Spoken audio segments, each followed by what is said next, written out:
ಬರೆದು ಬಿಡ್ತೀರಿ. ಆದ್ರೆ ಎಲ್ಲರಿಗೂ ಬರ್ಬೇಕಲ್ಲ ಸರ್ ಇಂಥ ಔದಾರ್ಯತೆ. ವಿ ಆರ್ ನಾಟ್ ಅಬೋ, ನಾವೇನು ಅಬೋ ನಾರ್ಮಲ್ ಅಲ್ಲ, ವಿ ಆರ್ ಆಲ್ಸೋ ನಾರ್ಮಲ್ ಅನ್ನೋ ಔದಾರ್ಯತೆ ಎಲ್ರಿಗೂ ಬರ್ಬೇಕಲ್ಲ. ಇಟ್ಸ್ ನಾಟ್ ಕ್ವಶನ್ ಆಫ್ ಔದಾರ್ಯತೆ. ಅಲ್ಲಲ್ಲ, ಈಗ ಅಲ್ಟಿಮೇಟ್ಲಿ ಶಾಸಕ ಸ್ಥಾನ ಅನ್ನೋದು ಒಂದು ಜವಾಬ್ದಾರಿ, ಅದು ಹಕ್ಕುಗಳನ್ನ ಚಲಾಯಿಸೋ ಜಾಗ ಅಲ್ಲ ಅದು. ಎರಡನೇದು, ನಾವು ಜನಸಾಮಾನ್ಯರ ಪರವಾಗಿ ಮಾತಾಡಬೇಕು. ಅಲ್ಲಿ ನಿಜವಲ್ಲೂ ಕೂಡ ಬ್ಲಾಕ್ ಮಾಡ್ತಾ ಇದ್ದಾರೆ, ಅದ್ರ ಬಗ್ಗೆ ಮಾತಾಡಲಿ. ಅರೆ ನನಗೆ ಟಿಕೆಟ್ ಸಿಕ್ಕಿಲ್ಲ, ನಮ್ಗೆ 5 ಟಿಕೆಟ್ ಬೇಕು, ನಮ್ಗೆ 6 ಟಿಕೆಟ್ ಬೇಕು ಅನ್ನೋದು ಇದೆಯಲ್ಲ, ಇದು ಜನರ ಮುಂದೆ ನಾವು ಇನ್ನಷ್ಟು ಕನಿಷ್ಠರಾಗ್ತಾ ಹೋಗ್ತೀವಿ. ಈಗಾಗಲೇ ನಾವು ಕೆಳಗಡೆ ಹೋಗ್ಬಿಟ್ಟಿದ್ದೀವಿ, ಇನ್ನಷ್ಟು ಕೆಳಗಡೆ ಹೋಗ್ತೀವಿ ನಾವು. ಅದಕ್ಕೋಸ್ಕರ ನಾನು ಹೇಳೋದು, ಜನರ ಸಮಸ್ಯೆ ಅಂದರೆ ಯಾವುದು ಟಿಕೆಟ್ ಸಿಗದೆ, ನಮ್ಗೆ ಟಿಕೆಟ್ ಸಿಗದೆ ಜನರ ಸಮಸ್ಯೆ ಅಲ್ಲ ಅದು. ಜನರಿಗೆ ನಿಜ ನೋಡಿ, ನೀವು ಭಾಳ ಸ್ಟಾರ್ಟಿಂಗ್ ಅಲ್ಲಿ 11 ಜನ ಅವತ್ತು ತೀರೋದ್ರು. ಜೋಸೆಫ್ ಅವರು ಹೇಳಿದಾಗೆ RCB ಏನು ಇದು ದೇಶದ cricket tournament, it's a commercial venture. ಇಲ್ಲದೆ 16,000 ಕೋಟಿಗೆ RCB ಯಾಕೆ ಮಾರಾಟ ಆಗ್ತಾ ಇತ್ತು? It's pure and simple commercial. ಹೀಗಿರುವಾಗ ನಾವು RCB ಗೆದ್ದಾಗ ನಾವೇ ಗೆದ್ದಂಗೆ ಮಾಡಿ, ವಿಧಾನಸೌಧದ ಮುಂದೆ ಸನ್ಮಾನ ಮಾಡಿ, ಉಪಮುಖ್ಯಮಂತ್ರಿಗಳೇ ಫ್ಲಾಗ್ ಇಟ್ಕೊಂಡು ಹೋಗಿ 11 ಜನ ಕೊನೆಗೆ ತೀರೋಗಿ, ಅವತ್ತು ನಾನು ಹೇಳಿದೆ ಯಾರ್ಯಾರು ಕಣ್ಣೀರು ನೋಡ್ತೀನೋ ಅದ್ರ ಹಿಂದೆ ಮೊಸಳೆನೂ ಕೂಡ ನೋಡ್ತೀನಿ ಅಂತ. ಮೊಸಳೆ ಕಣ್ಣೀರಿದು. ಇವತ್ತು ನಿಜವಾಗ್ಲೂ ಕೂಡ ಆಗಿರೋದು ಒಂದು ತಪ್ಪುದು. ಈ ರೀತಿ ಚರ್ಚೆಗೆ ಅವಕಾಶ ಕೊಡಬಾರ್ದಾಗಿತ್ತು.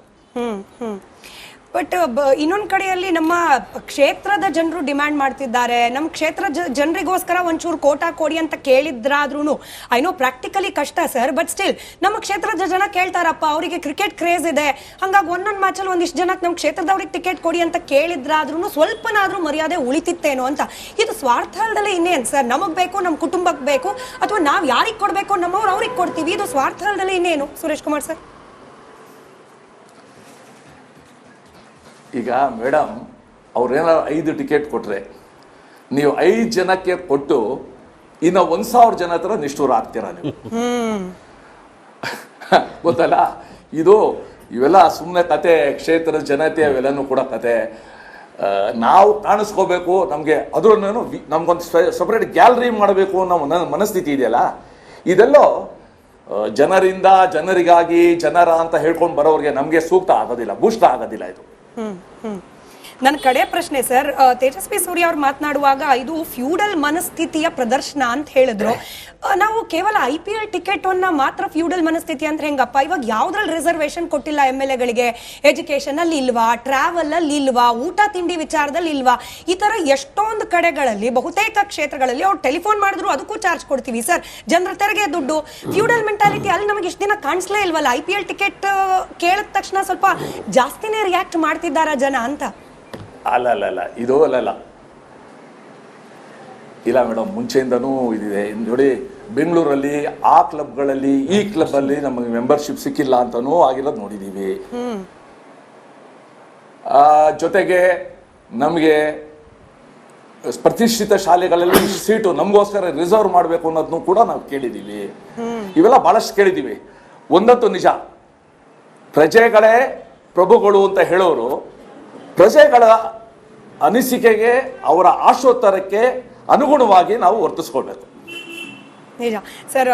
ಜೋಸೆಫ್ ಹುವಾರ್ ಸರ್ ಅವರು ಒಂದು ಪ್ರಶ್ನೆ ಕೇಳಬೇಕಂತ ನಿಮಗೆ, ಅದಾದ್ಮೇಲೆ ನಿಮ್ಮನ್ನ ಬಿಟ್ಕೊಡ್ತೀವಿ.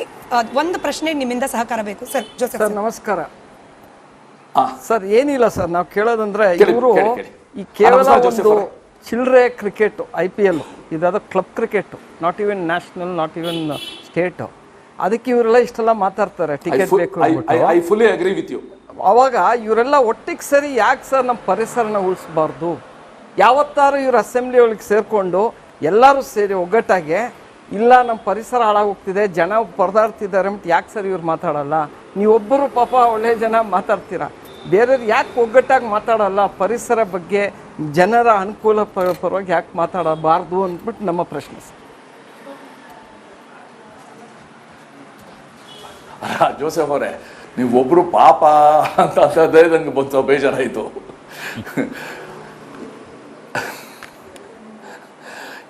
ಈಗ ನೀವು ಹೇಳ್ದಂಗೆ ನಾವೆಲ್ಲರೂ ಕೂಡ ಜನರ ಒಳಿತಿಗೋಸ್ಕರ ಇವಾಗ ಸಾಕಷ್ಟು ಚರ್ಚೆ ಆಗಿದೆ. ಇವಾಗ ಮೊನ್ನೆ ಗ್ರೇಟರ್ ಬ್ಯಾಂಗ್ಳೂರ್ ಅಥಾರಿಟಿ ಬಗ್ಗೆ ಚರ್ಚೆ ಆದಾಗ ಬೆಂಗಳೂರಿನ ಟ್ರಾಫಿಕ್ ಬಗ್ಗೆ, ಬೆಂಗಳೂರಿನ ಪೊಲ್ಯೂಷನ್ ಬಗ್ಗೆ, ಬೆಂಗಳೂರಲ್ಲಿ ಆಸ್ತಿ ತೆರಿಗೆ ಹೆಚ್ಚಾಗ್ತಾ ಇರೋದ್ರ ಬಗ್ಗೆ ಸಾಕಷ್ಟು ಚರ್ಚೆ. It was a very good debate, very healthy debate. And ಉತ್ತರನೂ ಕೂಡ ಸಾಕಷ್ಟು ಬಂತದು. ಸೊ ಕೆಲವು ಸಲ ಈ ಪ್ರಸಂಗಗಳು ಬಂದಾಗ ಇದಕ್ಕೆ ಸಿಗುವಷ್ಟು ಹೈಲೈಟ್ ಸಿಗಷ್ಟು ಬೇರೆದಕ್ಕೆ ಸಿಗೋದಿಲ್ಲ. ಆಮೇಲೆ ನಿಮ್ಗೆ ಗೊತ್ತಿರಂಗೆ ಜೋಸೆಫ್ ಅವರು, you are in the media, negative ನ್ಯೂಸ್ಗೆ ಸಿಕ್ಕಷ್ಟು ಪ್ರಾಶಸ್ತ್ಯ ಪಾಸಿಟಿವ್ ನ್ಯೂಸ್ಗೆ ಸಿಗೋದಿಲ್ಲ. 100%. ಇದು ಸಮಾಚಾರ. Right sir. Anyway thank you so much sir, Republic ಕನ್ನಡದ ಚರ್ಚೆಯಲ್ಲಿ ಭಾಗಿಯಾಗಿದ್ದಕ್ಕೆ. ಹಾಗೆ ಕ್ಷಮೆ ಇರಲಿ ನಟರಾಜ್ ಗೌಡ್ರು, ಹಾಗೆ ಸಮೀವುಲ್ಲಾ ಸರ್, ಹಾಗೆ ನರಸಿಂಹಮೂರ್ತಿ ಸರ್, ನಿಮಗೆ 12 ನಿಮಿಷ ವೇಟಿಂಗ್ ಅಲ್ಲಿ ಇಟ್ಟಿದ್ವಿ. Straightly coming to the matter, Samiulla sir, ಈಗಾಯ್ತು ರಾಜಕೀಯ ಪಕ್ಷಗಳ ಪ್ರತಿನಿಧಿಗಳಿಗೆ ಅವ್ರವ್ರದ್ದು ಏನೇನು ಇಚ್ಛಾಶಕ್ತಿ ಬ್ಯಾಗೇಜಸ್ಗಳಿರುತ್ತೋ ಸರಿಯೇ ಅವರು ಹೇಳಬೇಕು ಹೇಳಬಾರ್ದು ಆ ಚರ್ಚೆ ಮುನ್ನೆಲೆಗೆ ತಂದು ಬಿಟ್ರು. With all the respect to the speaker chair sir, ಆ ಚೇರ್ಗೆ ನಾನು ಬಹಳ ಗೌರವ ಕೊಡ್ತಾ ಕೇಳ್ತಿದ್ದೀನಿ. ಸ್ಪೀಕರ್ UT ಖಾದರ್ ಅವರು ಇಂಥದ್ದೊಂದು ಚರ್ಚೆ ಆಗ್ಲಿಕ್ಕೆ ಅವಕಾಶ ಕೊಟ್ಟಿದ್ದಾರೆ ಹೆಂಗೆ ಅಂತ ಮಾಡಬಾರ್ದಿತ್ತು. ಆಮೇಲೆ ಅಸೆಂಬ್ಲಿನಲ್ಲಿ ಇಂತಹ ಚರ್ಚೆ ಸ್ಪೆಷಲಿ IPL ಟಿಕೆಟ್ ಬಗ್ಗೆ ನಡೀತಿರೋದು ಮೊದಲಲ್ಲ. ಇದಕ್ಕಿಂತ ಮೊದಲು ನಾಗರಾಜ್ ಅವರು ಜನರಲ್ ಸೆಕ್ರೆಟರಿ ಆಗಿದ್ದಾಗ KSC ಅವಾಗ ಸಿಕ್ಕಾಪಟ್ಟೆ ಚರ್ಚೆ ನಡೆದಿದೆ, ಟಿಕೆಟ್ಗಳು ಕೊಡ್ತಿಲ್ಲ ಅಂತ. ಈ ಸರಿ ಅಧಿಕೃತವಾಗಿ ಚರ್ಚೆ ನಡೆದು ಅದರ ಮೇಲೆ ಟಿಕೆಟ್ ಕೊಡುವುದು ಕಡ್ಡಾಯ ಅನ್ನುವ ನಿಯಮ ಜಾರಿಯಾಗಿದೆ. ಇದು ಆಮೇಲೆ ಎರಡನೇದು, ಇದು ಸಾರ್ವಜನಿಕ ಹಿತಾಸಕ್ತಿಯಲ್ಲಿ ಎಷ್ಟು ಮಟ್ಟಿಗೆ ಪ್ರಾಮುಖ್ಯತೆ ಪಡ್ಕೊಳ್ಳುತ್ತೆ ಮತ್ತು ಈ ತರ ಓಪನ್ ಆಗಿ ಡಿಸ್ಕಸ್ ಮಾಡೋದ್ರಿಂದ ನಮ್ಮ ಆಷಾಢಭೂತಿತನದ ಮೇಲೆ ಏನ್ ಪರಿಣಾಮ ಆಗುತ್ತೆ ಅಂತ ಹೇಳ್ಬಿಟ್ಟು ಸ್ಪೀಕರು ಯೋಚನೆ ಮಾಡ್ಬೇಕಿತ್ತು. ಮತ್ತು ಎಷ್ಟು ಪೋರ್ಷನ್ ಮಾತ್ರ ಅಲ್ಲಿ ಚರ್ಚೆಗೆ ಅಲೋ ಮಾಡ್ಬೇಕಿತ್ತು ಅಷ್ಟು ಮಾಡ್ಬೇಕಿತ್ತು. ಈಗ ಏನೋ 16 ಎಕರೆ 32 ಗುಂಟೆ ಜಮೀನು, 1600 ರೂಪಾಯಿ, 1600 ರೂಪಾಯಿ ನಿಮಗೆ ಟಿಕೆಟ್ ಕೊಟ್ರೆ ಅನ್ಯಾಯ ಸರಿ ಹೋಗುತ್ತಾ? ನೀವು ರೆಂಟ್ ಜಾಸ್ತಿ ಮಾಡಿ ಮುಟ್ಗೋಲ್ ಹಾಕೊಳ್ಳಿ, ಅಲ್ಲಿ ಸ್ಟೇಡಿಯಂ ಅಗತ್ಯ ಏನಿದೆ? ನೀವು ತೆಗೆದು ಯಾವ್ದೋ ಸೂರ್ಯ ಸಿಟಿನಲ್ಲಿ 100 ಎಕರೆನೋ ಇಲ್ಲ 4 ದಿಕ್ಕಲ್ಲಿ 4 ಸ್ಟೇಡಿಯಂ ಮಾಡ್ತೀನಿ ಅಂತ ಶಿಫ್ಟ್ ಮಾಡಿ ಅದ್ರ ಬಗ್ಗೆ ಡಿಸ್ಕಸ್ ಮಾಡಿ. ನನಗೆ 2 ಟಿಕೆಟ್ ಕೊಟ್ರೆ ಪ್ರಾಬ್ಲಮ್ ಸಾಲ್ವ್ ಆಗ್ಬಿಡುತ್ತಾ? ಕರೆಕ್ಟ್. ನಾಳೆ ದಿನ ಇನ್ನೂ ಪಾಪ್ಯುಲೇಷನ್ ಜಾಸ್ತಿ, ಆ ಸ್ಟೇಡಿಯಂ ಈಗ ಲೊಕೇಟ್ ಆಗಿರೋ ಜಾಗನೇ ಸರಿ ಇಲ್ಲ. ಪಾರ್ಕಿಂಗ್ ಹಿಡಿದು ಎಲ್ಲದಕ್ಕೂ ಸಮಸ್ಯೆ. ಬೆಂಗಳೂರಿನ ಒತ್ತಡಕ್ಕೆ, ಬೆಂಗಳೂರಿನ ಜನಸಂಖ್ಯೆಯ ಆದ್ಯತೆಗೆ, ಬೆಂಗಳೂರಲ್ಲಿ ನಡೆಯುತ್ತಿರುವಂತಹ ಕ್ರಿಕೆಟ್ ಟೀಮ್ಗಳ ಲೆಕ್ಕಾಚಾರಕ್ಕೆ ಅಲ್ಲಿ ಆ ಒತ್ತಡವನ್ನ ಅದು ಸಹಿಸಲ್ಲ, ಅದು ಒತ್ತಡವನ್ನ ತಡ್ಕೊಳಕ್ ಆಗಲ್ಲ ಆ ಸ್ಟೇಡಿಯಂ ಕೈಲಿ. ಅದನ್ನ ಚರ್ಚೆ ಮಾಡಿದ್ರೆ ಓಕೆ. ದುರಂತ ಅಂತಂದ್ರೆ ಪ್ರತಿಪಕ್ಷ ನಾಯಕರು ಅದಕ್ಕೆ ಧ್ವನಿಗೂಡಿಸ್ಬಿಟ್ರು. ಇಲ್ಲಿ ನಿಜ ಪ್ರತಿಪಕ್ಷ ನಾಯಕರು ಇವರು ಅಲ್ಲ, ವಿಜಯಾನಂದ ಕಾಶ್ಯಪ್ನವರು ಅವರು ಭಾವಾವೇಶದಿಂದ ಮಾತಾಡಿದ್ರು. ಹೌದು, ಶಾಸಕರಿಗೆ ಟಿಕೆಟ್ ಕೊಡಿ ಅಂತ ಪ್ರತಿಪಕ್ಷ ನಾಯಕರು ಕೂಡ ಧ್ವನಿಗೂಡಿಸ್ಬಿಟ್ರು. ಅದು ಸೀರಿಯಸ್ ಟರ್ನ್ ಪಡ್ಕೊಂಡ್ಬಿಡ್ತು.